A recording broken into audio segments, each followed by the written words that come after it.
You're listening to the Unheard podcast.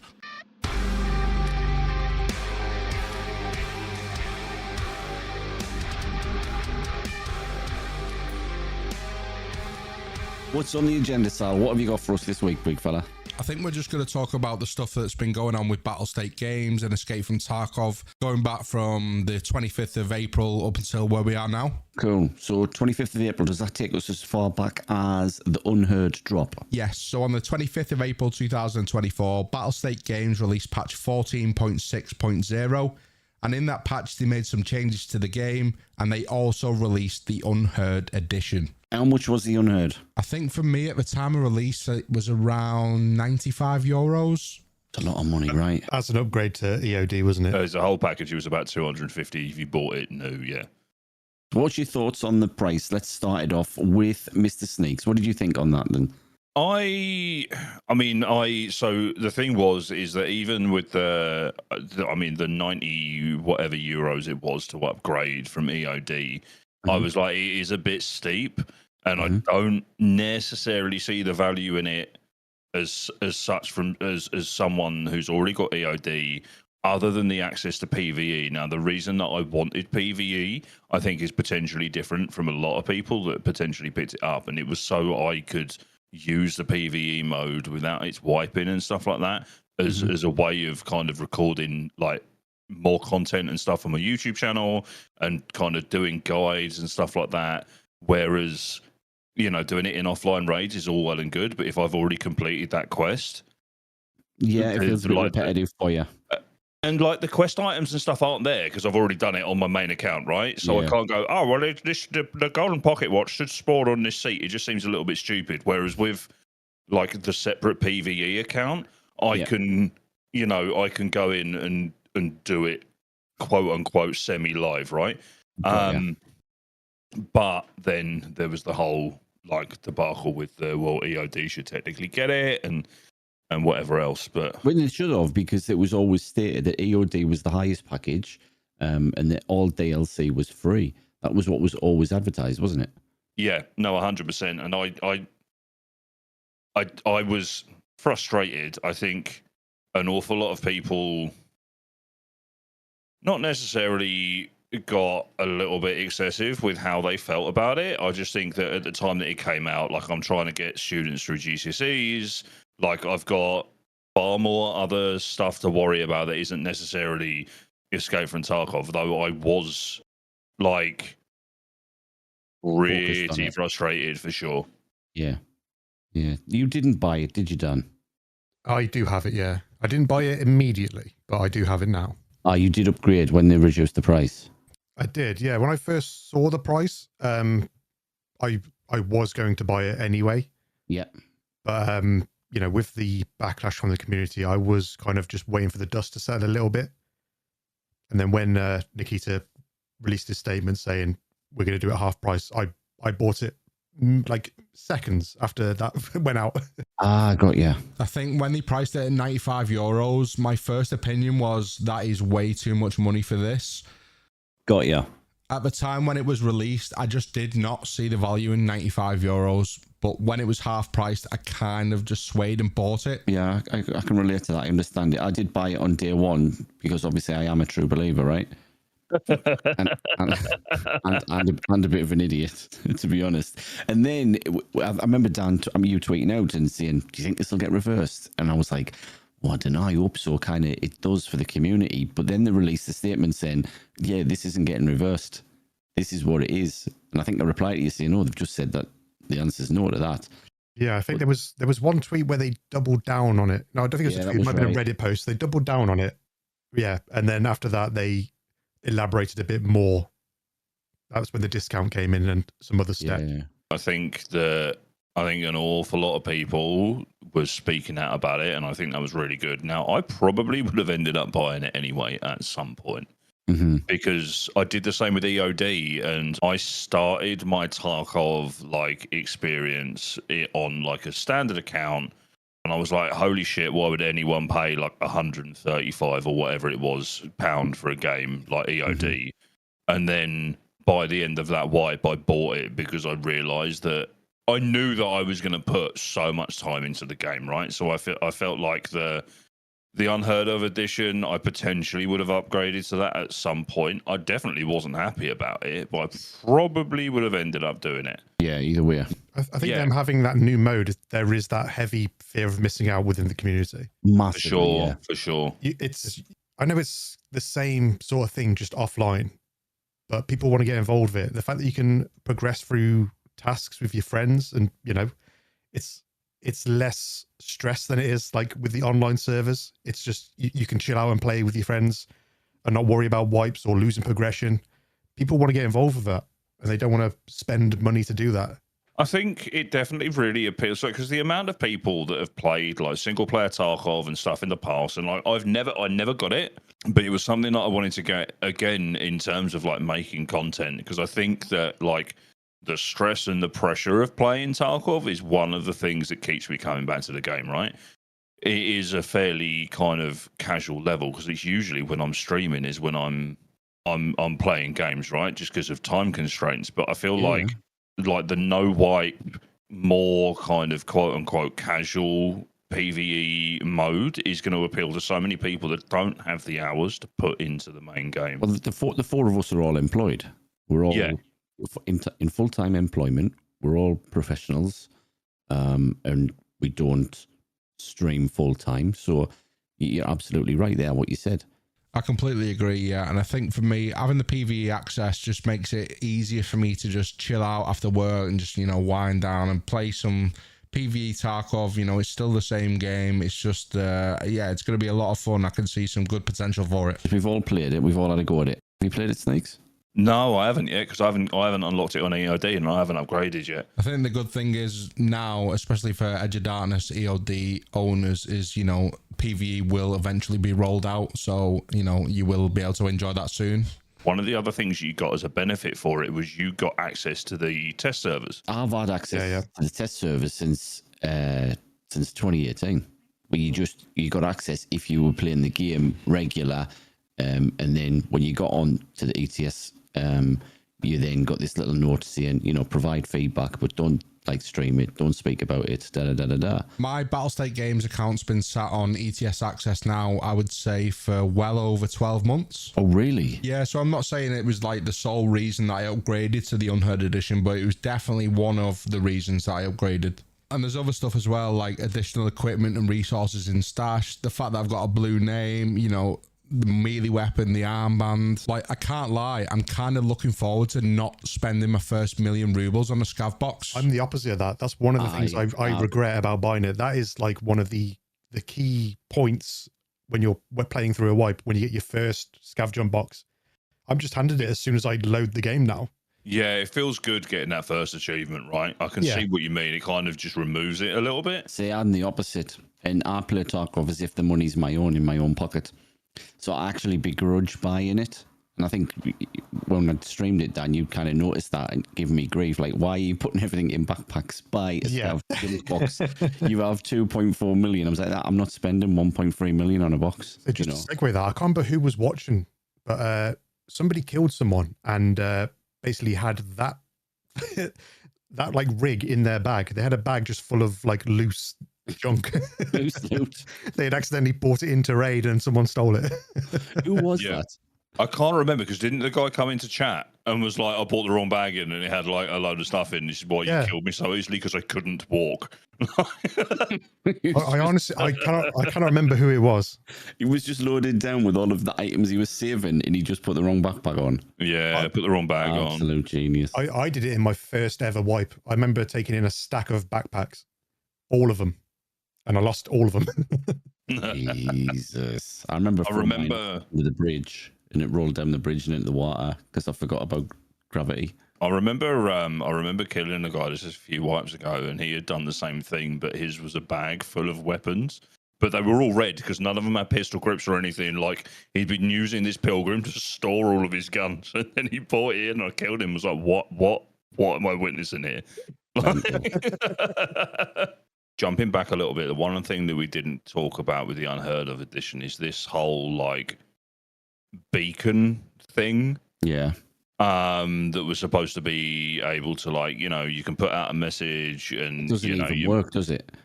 It doesn't. I think it works only in PvE at the moment, and it doesn't work in PvP yet, and it won't because it needs to do a lot of testing. But I think that was where a lot of the anger went, right? But because it was supposed to, it's going to be pay to win, and you're getting absolutely like shit on by a 5-man. You call up and like fucking Avengers assemble, like all the boys turn up in slicks and altins and all of this shit, right? After how long of waiting to get in raid though? Well, this is the thing. I don't even know how long it would take or anything like that. It's just that was one of the things that they were talking about, but they never fleshed it out enough for for people to kind of get that mad about. You know what I mean? Like it was this is going to be a thing, and then everyone was like, "Well, that's fucking terrible." It's one of those things that needs to be displayed on Tarkov TV.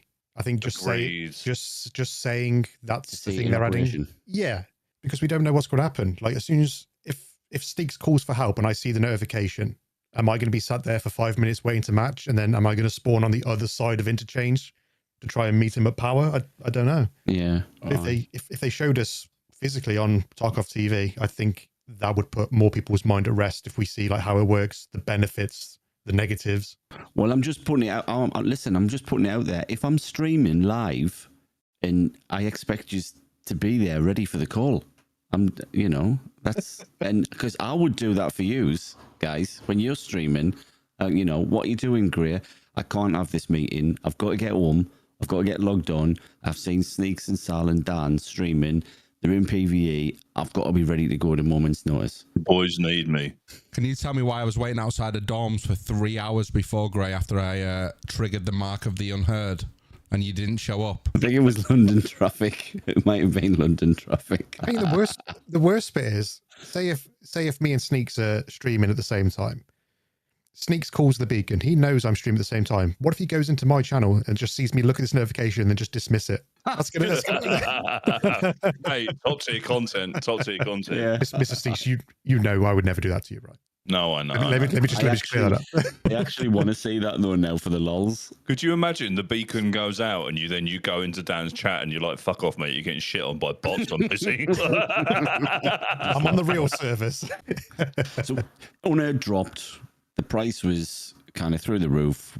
All of us, I think, we don't agree with it. Some of us were idiots and bought it on day one. Some of us were sensible and waited, and some of us obviously haven't PvE yet, but it's coming.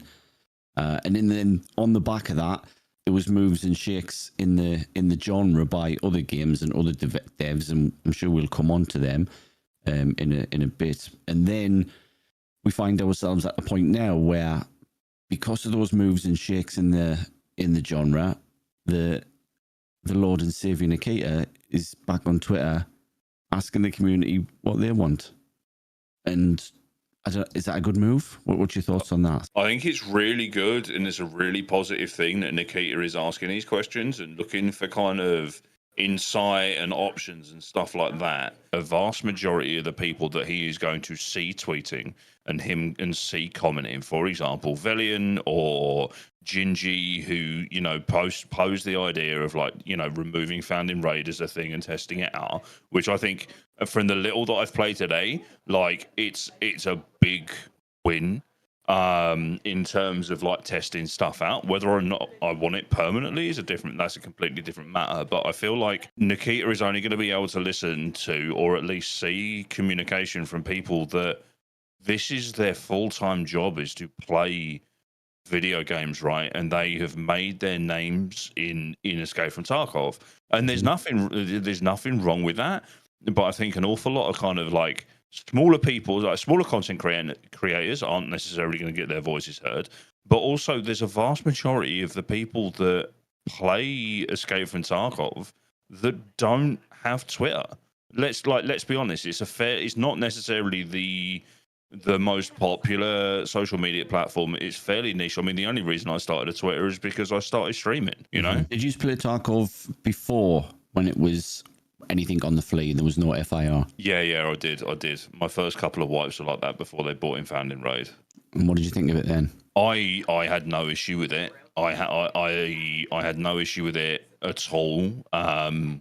it was, it was cool. I understand why they introduced Founding Raid, but one of the things that I can see being a problem, not necessarily a problem, but I think you're just going to have if they keep it in place, you're just going to have the same complaints. Unless there's a way of dealing with it, you're going to have the same complaints, the same issues from the same people talking about hatchet running. Hatchet running, loot, getting shoved in, and then disconnect. And it was also brought about to protect or to try and combat against RMT. They were the reasons for it. So why would they want to go back full time and undo all of that? That's what I don't get. Now, I'm not saying that. Do I think it's a bad move? Probably not. As an event, as a test for maybe 2 days, yeah, fine. So what? But then what happens at the end of that? Because if you look on Twitter right now, everybody's now saying, holy shit, yeah, this is amazing. Tarkov's gone back to how it was when it was good. It's the nostalgia, right? Exactly, it's the nostalgia. What about when he says, well, actually, it was just an event. We can't leave it. We can't go back to that state because of the reasons such as RMT and da-da-da-da-da. What happens? They just leave the game. They just go. Turns into another trash can fire on the Tarkov community. Oh, I agree. And whether or not they implemented this, because I think they said it's going to be for a week, and whether or not they implemented this as like 1 week out of every month, you have like the black market, right, where you can basically sell everything. Founding Raid don't matter.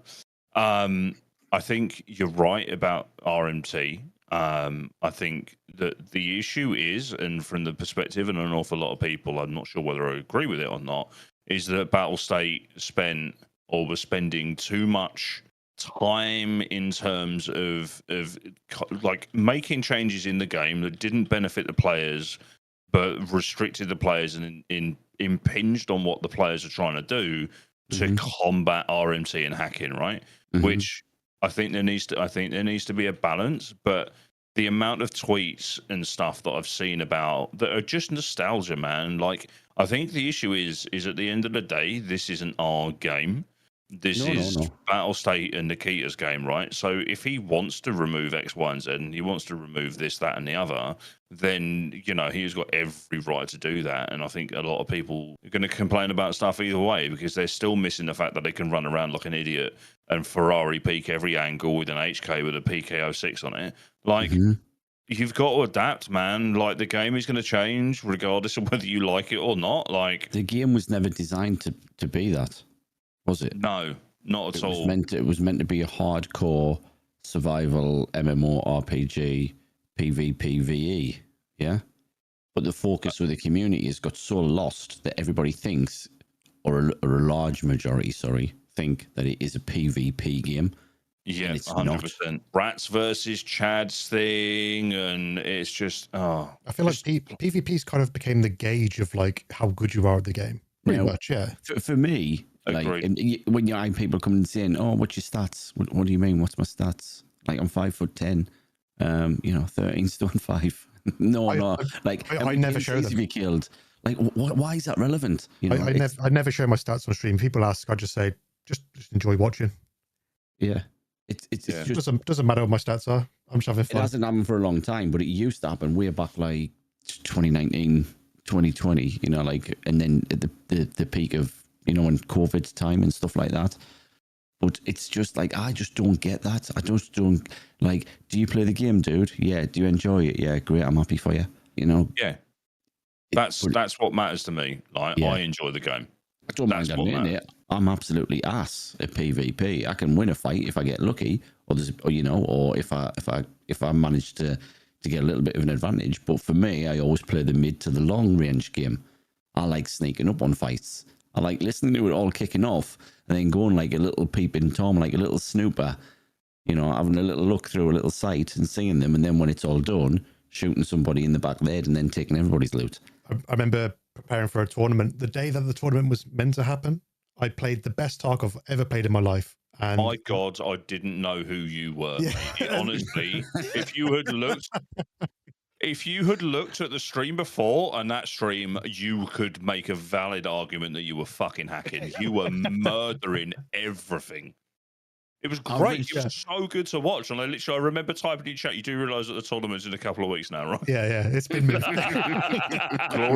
Glorious made a really good point. I saw him tweet it earlier. I've been playing this game for 6 years and I've seen all the changes because some complainers ruined the fun we had. And again, it's the same shit, only listening to streamers, but not the people who have fun. In-game vote and let everyone vote and have a chance. And I think that is entirely valid.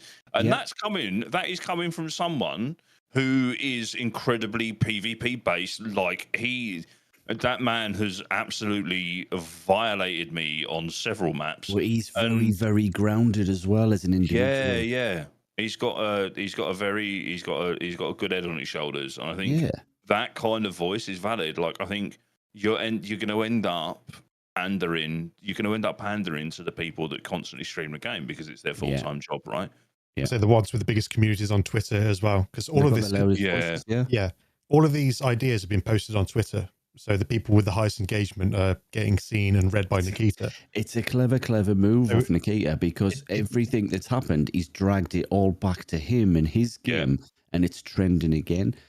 You know, and it's very clever. But then when the majority of the less than intelligent parts of the community realize they've been played, they'll just go up the wall again, and then it'll be another dumpster fire. It needs to be using something along the lines of like user voice. I'm sure everyone here's probably used it.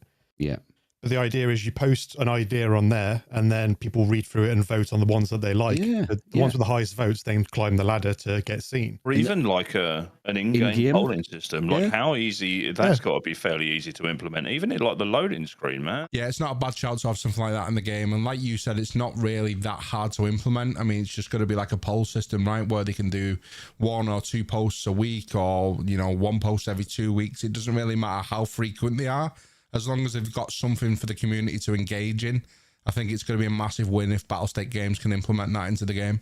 I think Pastelli mentioned that like years and years ago. Long time. I remember that. 5, 6 years ago, Pest mentioned that, you know, like just stick it in there because people who play the game are in the game, so they'll see it. And he said the same as you, Sneaks. I think, you know, like not everybody's on Twitter, not everybody's on Reddit, not everybody reads it and sees it.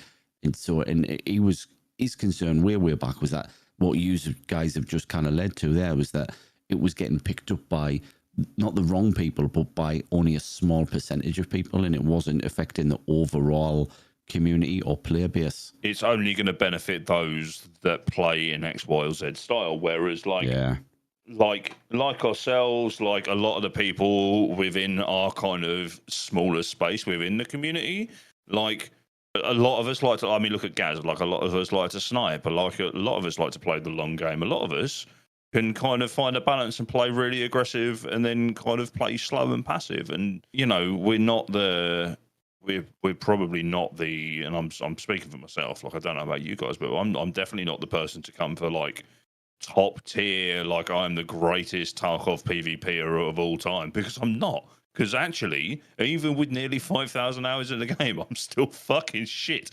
Yeah, same over two accounts. Someone like, I think 4,800 hours. I think for me, the PvP is a fun aspect of it, but it can also be an absolute pain in the arse.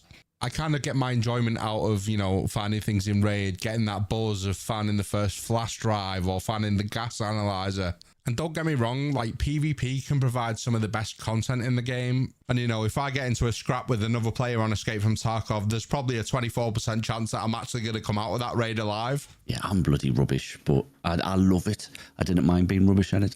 I absolutely love the challenge that's Tarkov. Oh, this game has honestly ruined other FPS games for me. There's nothing like it, man. So that's a great lead in for us to talk about this week's like diet Coke version of Tarkov that dropped. You know, we're seeing there's nothing like Tarkov. However, this week we got something that looked pretty similar to Tarkov, didn't we? Arena Breakout Infinite. I've got a copy of it. Yeah, I haven't played it yet. I'm going to give it a go this week. I've seen a lot of positive things from it in terms of like quality of life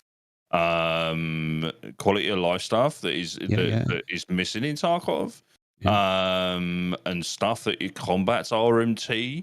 And I was talking about this in stream yesterday. Like there seem to be an awful lot of positives, but I I've also seen that people have called it soulless, like it's like the Wish.com version of Tarkov, and it just doesn't have a soul. And then there's a lot of concerning things about potential code being stolen and stuff like that. Yeah, the flip side of the coin is that there's also a lot of people who've said it's fun, it's got quick loading times, and they don't care about the code being stolen because that's not a them issue. That's not a them issue. That's a BSG issue. I mean, I'm the same as Mr. Sneaks. I've got the game on Steam, but I just haven't given it the time of day. I'm not saying that I won't give it the time of day. I'm just saying that for me, it just feels like a 5-minute game. You know, and by 5-minute game, I mean, I'm going to pick it up, I'm going to play it for a few hours, and then I'm just going to put it into the archive with the other games. I played it off stream, but I saw you uninstalled it as well, didn't you? Yeah, it's gone. And why is that? It's kind of going off what Sneak said. It does feel very soulless to me.